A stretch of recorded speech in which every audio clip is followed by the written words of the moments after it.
જો તમને કોઈ કહે કે તમને વ્યસન છે, તમે તો ડ્રગ્સ એડિક્ટ છો, એટલે કે તમને હવે ડ્રગ્સ વગર એટલે કે વ્યસન વગર, દારૂ વગર, ચરસ, ગાંજા, હેરોઇન, જેટલા પણ નશા છે એ પૈકીનો કોઈ પણ નશો જે છે એ તમને લાગી ગયો છે અને તમને એના બંધાણી છો એવું તમને કહેશે તો તમે ચોંકી જશો. અરે ભાઈ, હું કંઈ બંધાણી હોઉં? મને કંઈ નશો હોય? ના, મને કોઈ જ નશો નથી. મિત્રો, આવું વટથી આપણે કહેતા હોઈએ છીએ કારણ કે આપણે ખબર છે કે આપણે નશો નથી કરતા. પણ શું તમને ખબર છે, શું તમને ને મને ખબર છે કે આપણે એક બીજો પણ નશો લાગી ગયો છે જેની આપણે ખબર નથી? હા, એ નશો છે મોબાઈલનો. આજે મોબાઈલ એડિક્ટ એટલે કે મોબાઈલના બંધાણી થઈ જવાની વાત જે છે એ તમને ને મને સમજાતી નથી. મનોવિજ્ઞાનની દ્રષ્ટિએ જો સાયકોલોજિસ્ટ પાસે આપણે જઈએ તો 100માંથી 80-90 કે નહીં પણ 100માંથી લગભગ 97 લોકો જે છે એ મોબાઈલ એડિક્ટ છે, એના બંધાણી થઈ ગયા છે, મોબાઈલનું એને વ્યસન લાગી ગયું છે. મિત્રો, આ જાણીને આશ્ચર્ય થશે અને જ્યારે આ બાબતનું મેં રિસર્ચ કર્યું ત્યારે જેમ નશાની હાલત હોય છે એવી જ હાલત આપણે મોબાઈલમાં થઈ જાય છે.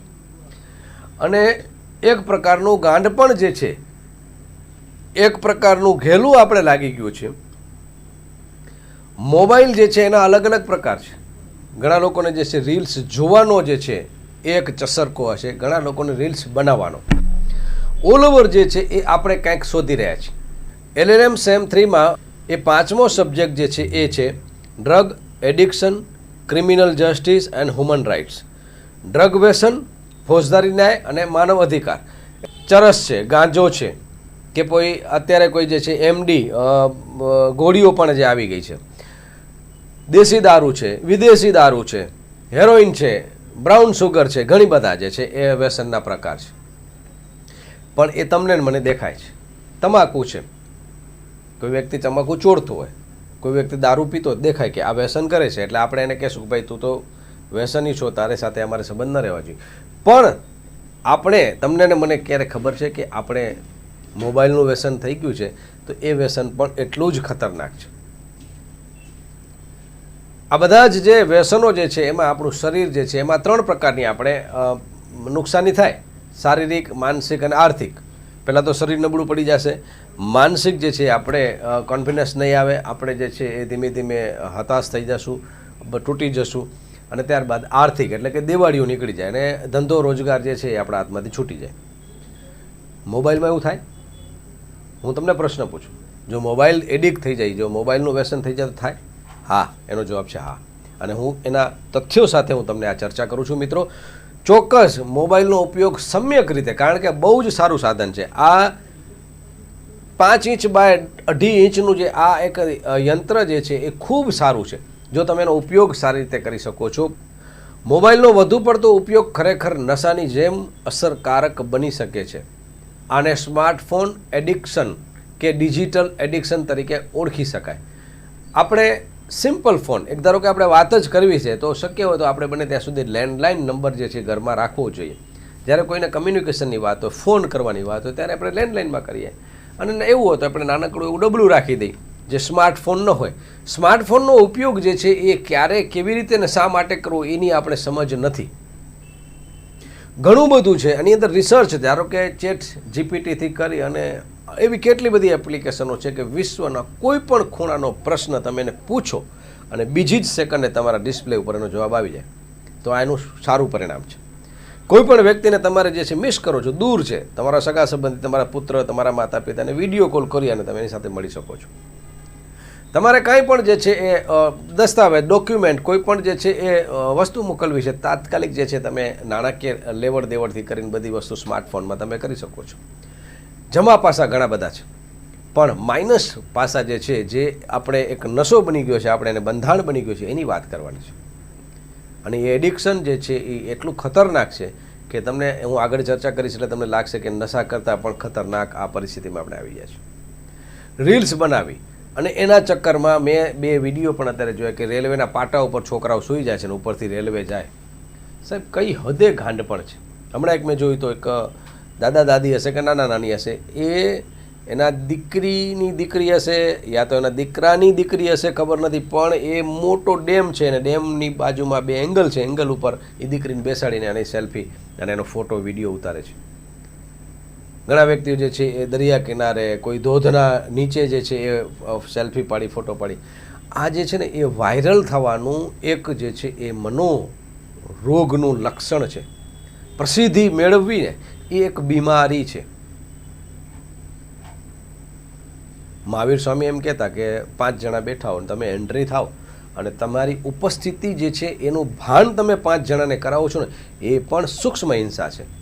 તો આપણે ઇનડાયરેક્ટલી આધ્યાત્મિક રીતે આપણે એને હિંસા કરી રહ્યા છીએ. આપણે હિંસક છીએ. પણ મનોરોગની વાત કરીએ, મનોચિકિત્સાની રીતે વાત કરીએ, મનોવિજ્ઞાનની રીતે વાત કરીએ તો આપણે મનોરોગી છીએ. થોડુંક જાણીને આશ્ચર્ય થશે, થોડુંક દુઃખ લાગશે કે હું મનોરોગી? હા, તમે ને હું આપણે ધીમે ધીમે મનોરોગી તરફ જઈ રહ્યા છીએ.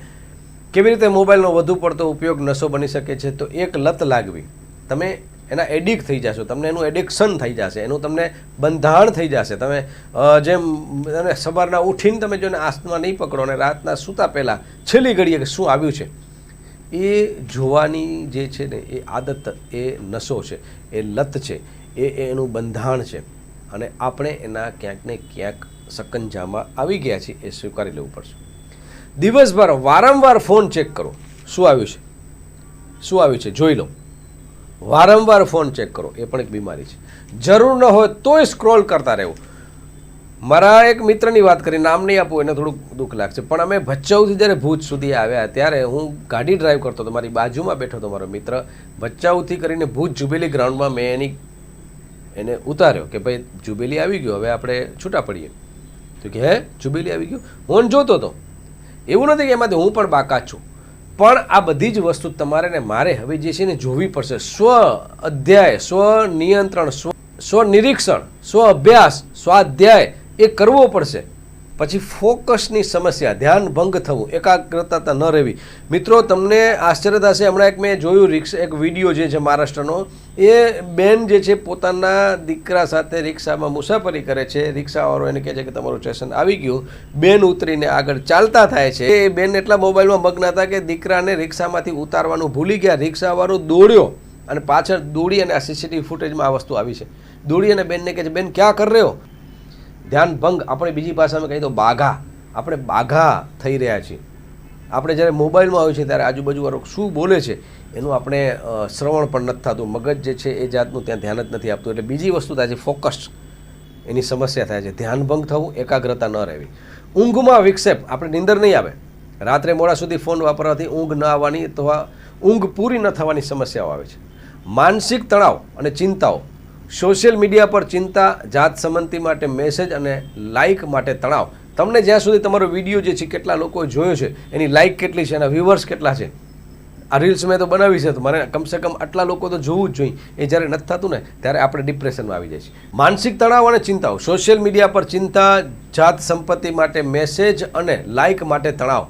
લાઇક જોશે, મારી જે રીલ છે, મારો વિડીયો છે, કેટલા લોકો શેર કર્યો, કેટલા લોકો લાઇક કર્યો, કેટલા લોકોએ જોયો, અને આ બંધાણ છે.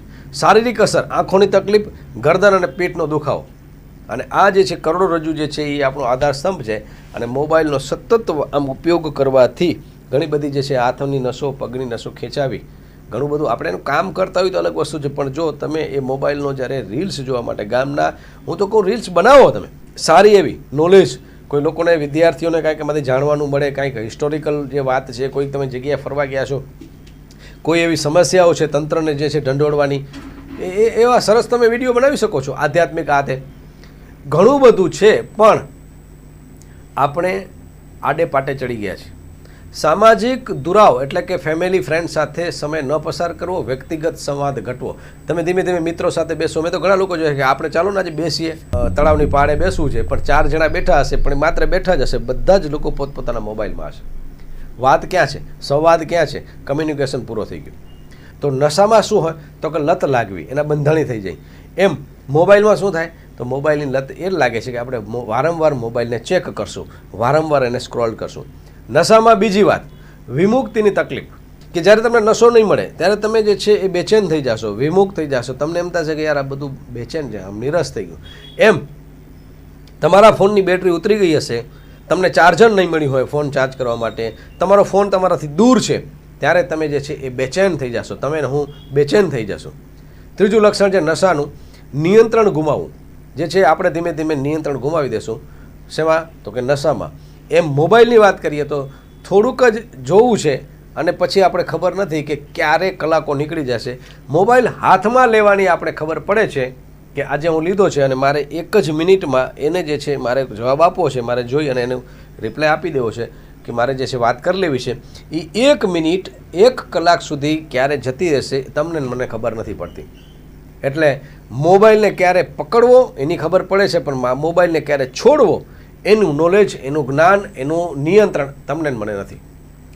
ચોથું જે છે એ જીવન ઉપર અસર થવી. નશામાં જે છે જીવન ઉપર અસર થઈ જશે. તમે આર્થિક, સામાજિક, શારીરિક બધી રીતે ભાંગી જશો. જ્યારે મોબાઈલની વાત કરીએ તો મોબાઈલનો વધુ પડતો ઉપયોગ કરવાથી તમારા અભ્યાસને, તમારી નોકરીને, તમારા સંબંધો ઉપર નકારાત્મક અસર થઈ શકે છે. તો શું કાર્ય કરી શકાય? તો ડિજિટલ ડિટોક્સ, એટલે કે દિવસના અમુક કલાકો ફોનથી તમારે મારે દૂર રહેવું પડશે.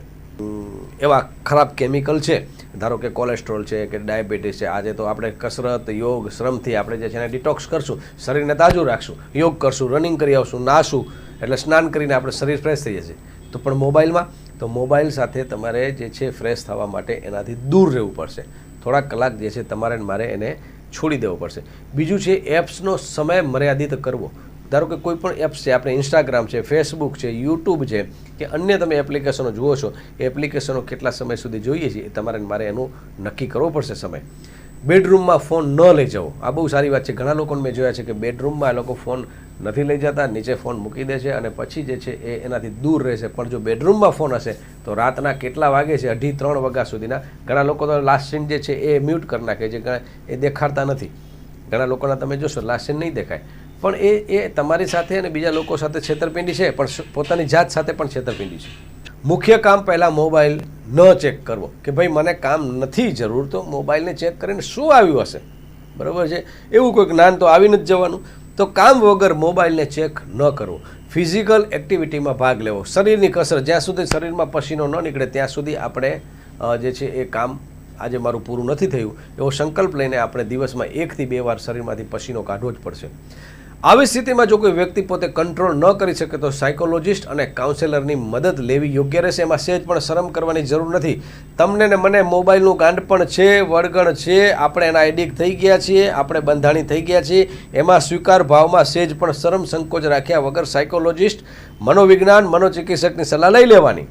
જે કોઈ પણ આ બાબતે કાઉન્સેલર હોય એની મદદ લઈ અને આપણે ચોક્કસ એની સારવાર લઈ શકાય. એક નાનકડી સલાહ હતી જે તમને અને મને, આપણે બધાને લાગુ પડે છે. આપણે જે છે એ સ્વના શિક્ષક બનીએ એ અપેક્ષા અને શુભેચ્છાઓ સાથે આપણે ફરી એકવાર આપની જાગૃતિ માટે, મને મારી જાગૃતિ માટે શુભેચ્છાઓ. નમસ્કાર, હું જામ જયમલસિંહ જાડેજા, મા ન્યૂઝ ગુજરાત.